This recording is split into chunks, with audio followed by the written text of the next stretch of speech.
লোকসভার ভোটের আগে শেষ বাজেট মোদী সরকারের।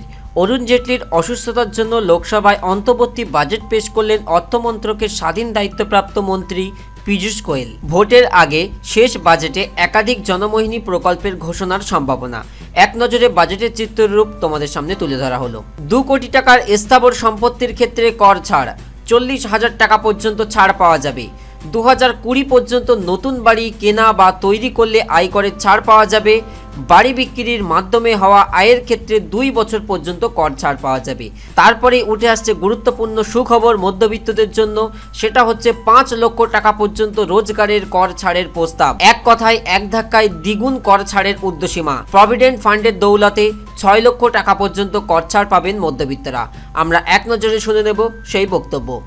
I propose the following changes. Individual taxpayers having taxable annual income up to rupees 5 lakhs will get full tax rebate.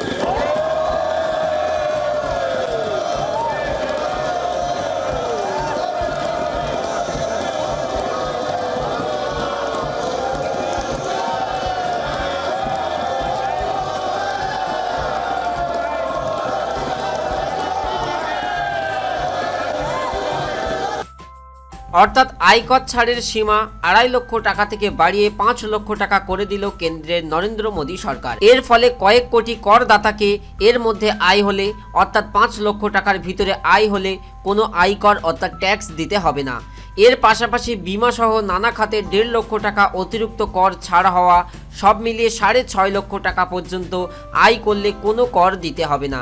এর ফলে 3 কোটি করদাতা লাভবান হবেন বলে মনে করা হচ্ছে। যেহেতু আজকে আমরা বাজেট নিয়ে আলোচনা করছিলাম, সুতরাং বাজেট কাকে বলে এবং জিনিসটা কি সহজে তোমাদেরকে বোঝানোর চেষ্টা করব। একটি নির্দিষ্ট সময়ের বা একটি নির্দিষ্ট টাইম পিরিয়ডের, সাধারণত 1 বছরের সরকারের সম্ভাব্য আয় ব্যয়ের বিস্তারিত হিসাব বিবরণীকেই বাজেট বলা হয়। বাজেটে সরকারের আয়ের বিভিন্ন উৎস এবং ব্যয়ের বিভিন্ন খাত লিপিবদ্ধ থাকে।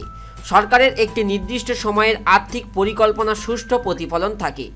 বাজেট সম্পর্কে অনেকেই মতবাদ দিয়েছেন, যেমন অধ্যাপক জন এফ ডিউ বলেন, a budget is the real sense of the term is a financial plan for a specified period of time. অর্থনীতিবিদ ট্রেলার মনে করেন, বাজেট হচ্ছে সরকারের একটি উচ্চমানের আর্থিক পরিকল্পনা। উপরোক্ত সংজ্ঞা থেকে আমরা এই সিদ্ধান্তে আসতে পারি, বাজেট হলো একটি নির্দিষ্ট সময় মেয়াদের জন্য সরকারের বিভিন্ন খাতে কি পরিমাণ অর্থ ব্যয় করবে এবং বিভিন্ন উৎস থেকে কিভাবে অর্থের সংস্থান করবে। আয়ের চেয়ে ব্যয় বেশি হলে কিভাবে সেই ঘাটতি পূরণ করবে, ব্যয়ের চেয়ে আয় বেশি হলে সেই উদ্বুদ্ধ অর্থ কিভাবে ভাগ করা হবে, ইত্যাদি বিষয়ের বিস্তারিত হিসাব বিবরণী। সম্পূর্ণ ভিডিওটি দেখার জন্য ধন্যবাদ। তুমি দেখছিলে the way of solution YouTube channel. যদি ভিডিওটি ভালো লেগে থাকে অবশ্যই ভিডিওর নিচে ডান দিকে দেখো লাল কালারের সাবস্ক্রাইব বাটন রয়েছে, সেখানে প্রেস করে অবশ্যই আমাদের চ্যানেলটিকে সাবস্ক্রাইব করে নাও এবং বেল আইকন ক্লিক করতে ভুলো না সবার আগে নোটিফিকেশন পাওয়ার জন্য। অবশ্যই বন্ধুদের মাঝে শেয়ার করে দিও, তাহলে সবার কাছে খবরটি পৌঁছে যাবে।